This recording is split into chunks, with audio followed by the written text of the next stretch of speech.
একটু লজ্জা পাচ্ছ তো মা, কিন্তু আমার কাছে লজ্জা কেন, আমি তো তোমাদের মেয়ের মতো। একটা কথা আছে জানো মা, মান লজ্জা ভয় তিন থাকাতে নয়। মন দিয়ে শুনবে কিন্তু। মান মানে হচ্ছে অভিমান, যে হরিনাম যে করবো তাতে কি আমার কোনো লাভ হবে? এখন তো আমরা সবাই কি খুঁজি? লাভ লস খুঁজি। হরিনাম করার পেছনে কি কোনো বৈজ্ঞানিক যুক্তি রয়েছে? What is the scientific reason behind chanting this হরিনাম সংকীর্তন? কেন করব হরিনাম? এটা হচ্ছে মান। লজ্জা হচ্ছে আজকে তো হরিনাম করছি, কাল আর পাড়ায় মুখ দেখাতে পারবো না। কেন জানো? কালকে বলবে কি গো অমুকের মা, খুব তো কাল হরিবাসরে হাত তুলে তুলে একদম আনন্দ করছিলে। আর ভয় কি জানো মা, যদি সুর আর তালে ভুল হয়ে যায়। ওই যে দেখছো না তিলক কেটে আমার দাদু হাসছে, বুঝতে পেরেছে মেয়েটা কি বলবে। ভয় হচ্ছে সুর আর তালে যদি ভুল হয়ে যায়। কিন্তু প্রভুর কাছে আমরা তো তার সন্তান। একজন মায়ের কাছে তার সন্তান যেমনই পারুক না কেন, তার মায়ের যেমন গর্বে বুক ভরে যায়, তেমন আমরা যেভাবেই হরিনাম করি না কেন প্রভুর কিন্তু তাতেই আনন্দ হয়। কিন্তু করতে হবে, যেভাবেই হোক করতে কিন্তু হবে, তাই না মা? এই যে আমরা বলি না যে ঠাকুর ঠাকুর আমাকে দেখছে না, ঠাকুর আমাকে দেখছে না, ওকে দেখছে। আমি যে ঠাকুর, আমি যেন লটারিটা পেয়ে যাই, ঠাকুর আমার যেন এটা হয়ে যায়। আর প্রভু বলে তুই এখানে কি লটারিটা কাট, তো তারপরেটা আমি দেখব। কিন্তু আমরা কর্মে বিশ্বাসী না, ফলে আশা রাখি, সেই জন্য আমাদের দুঃখ হয়। তাই একটু সবাই মিলে মা, আমি একটু জোরে জোরে শুনতে চাই। আমি তোমাদেরকে দেখতে পাচ্ছি না, কিন্তু কানে শুনে অনুভব করতে চাই যে এত ভক্ত এখানে আছে। আর তার আগে তো বাহু তুলে বলবো নিতাই গৌর সীতানাথ প্রেমানন্দে হরি বল। কোনো লজ্জা না করে জোরে জোরে, কিচ্ছু থাকবে না, খালি আমি আর আপনারা। কেমন?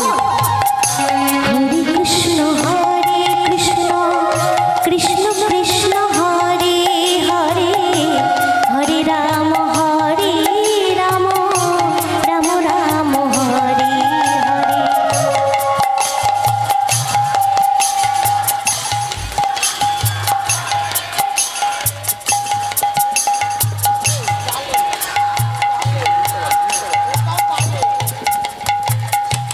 হরে কৃষ্ণ কৃষ্ণ কৃষ্ণ হরে হরে, হরে রাম রাম রাম হরে হরে।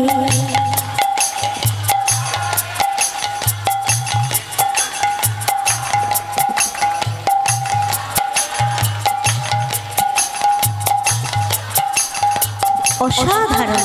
শুনেছিলাম মেদিনীপুরের ভক্তরা খুব গৌর ভক্ত হয়। আমরা জানি তো অনুষ্ঠান করি, এনাদের মতো গৌর ভক্ত খুব কম আছে। এদিক থেকে তো খুব সুন্দর, কিন্তু আপনারা করবেন না? করবেন না আপনারা? করবেন? এদিক থেকে আপনারা করবেন না? করবেন তো দাদু? একটু সামনের দিকে এসো, তোমাদের মুখগুলো আমি একটু দেখি। ভক্ত যদি ভক্তের মুখ না দেখলো তবে ভক্তি জন্মাবে কি করে কাকু? একটু এতক্ষণ তো খুব বলছিলাম না, শুনবো শুনবো, তাড়াতাড়ি শুরু করো। হরি বল। তাহলে এবার একটু করো, শুধু তোমাদের থেকে শুনবো, দেখি পারো কিনা ওরকম ভালো করে করতে। হরে কৃষ্ণ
রাধা ভাব।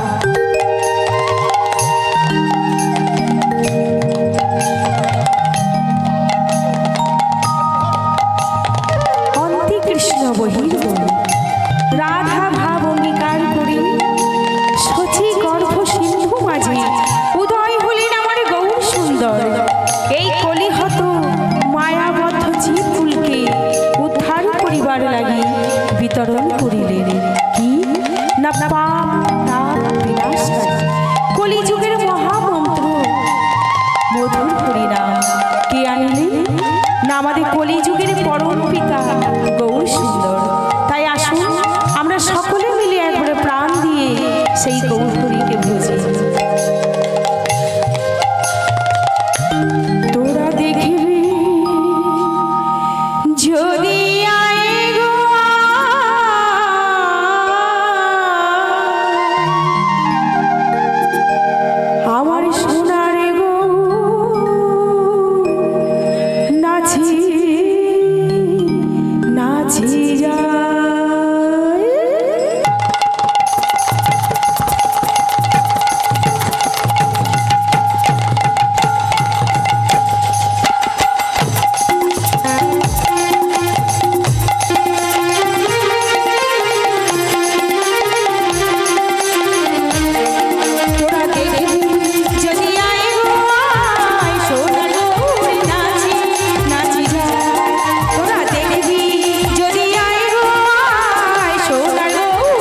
আপনারা এতক্ষণ মায়ের মন্দির থেকে মায়ের আশীর্বাদ নিয়ে আপনাদের আশীর্বাদ নিয়ে আমরা মঞ্চে এসেছি। মঞ্চে পরিবেশিত হচ্ছে শ্রীখোল সংকীর্তন। শ্রীখোল সংকীর্তন আপনারা হরিনাম সংকীর্তন শুনেছেন, হরিনামের সঙ্গে শ্রীখোল বাজনা শুনেছেন। এখন যেটা হচ্ছে শ্রীখোলের সঙ্গে গানের একটা মহড়া, তাই এর নাম আমি দিয়েছি শ্রীখোল সংকীর্তন। আমরা প্রথম মহাপ্রলয় আদিকাল থেকে এই কিভাবে পৃথিবীর সৃষ্টি তা একটা ছোট্ট নমুনা দেখিয়ে নিত্যানন্দ বন্দনা করে, গৌর বন্দনা করে আমরা এখন শ্রীখোলের হাতুটি বাদ্য করতে এসেছি। তা আমার শ্রীখোলের কথা বলে আপনারা সকলেই জানেন। আজকে কি বলবে? জয় মা। আপনারা মাকে কি বলে ডাকেন? আপনারা মাকে কি সম্বোধন করেন জানেন না আপনারা? না হ্যাঁ, না না, এই মন্দিরে প্রতিষ্ঠিত মা কালী এক এক জায়গায় এক একটা রূপে। আপনাদের কাছে মা কি রূপে পূজিত হয়? রাজরাজেশ্বরী। তা আপনি বললেন রাজরাজেশ্বরী, এনারা কেউ বলছে মা কালী। কোনটা আপনাদের দেবতা কোনটা? ফাইনাল করুন, আমি সেটা বলে শোনাবো আপনাদের। মা কালী না রাজরাজেশ্বরী? দাদা কোনটা বলবো? হ্যাঁ, রাজরাজেশ্বরী। আপনারা বুঝতেই পারছেন, আপনারা রাজরাজাকে বেশি ভালোবাসেন, সেই জন্য রাজেশ্বরী। মা আমাদের রাজরাজেশ্বরী, এটা আমার শ্রীকোলে বলছে।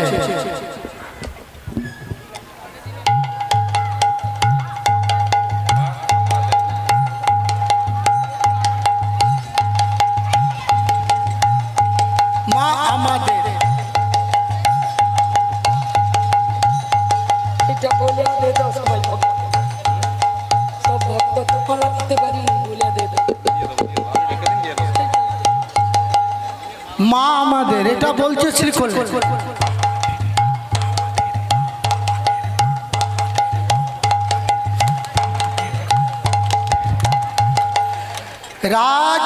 রাজেশ্বরী।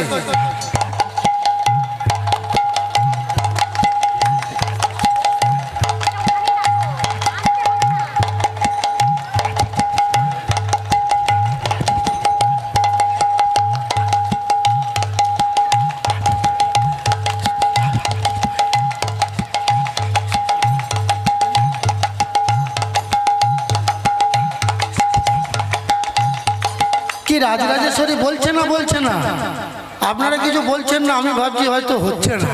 হচ্ছে রাজরাজেশ্বরী, মা আমাদের রাজরাজেশ্বরী।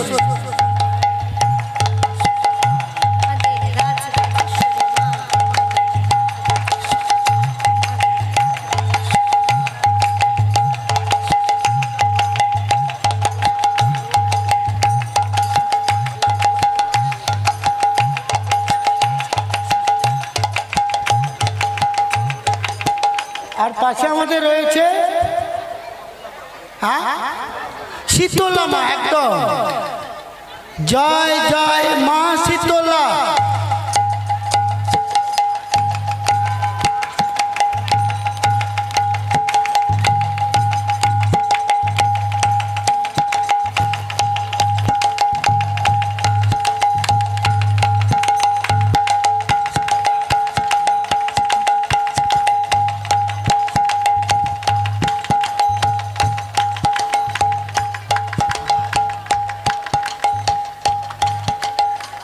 কি হচ্ছে? তা আমি এসেছি কত সালে? 2026। আমার শ্রীকোলে বলছে 2026।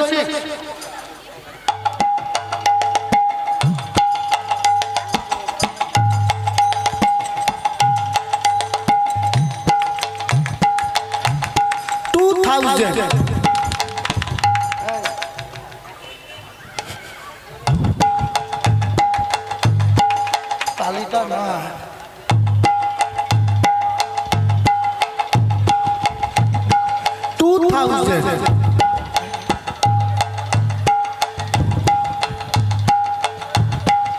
2026।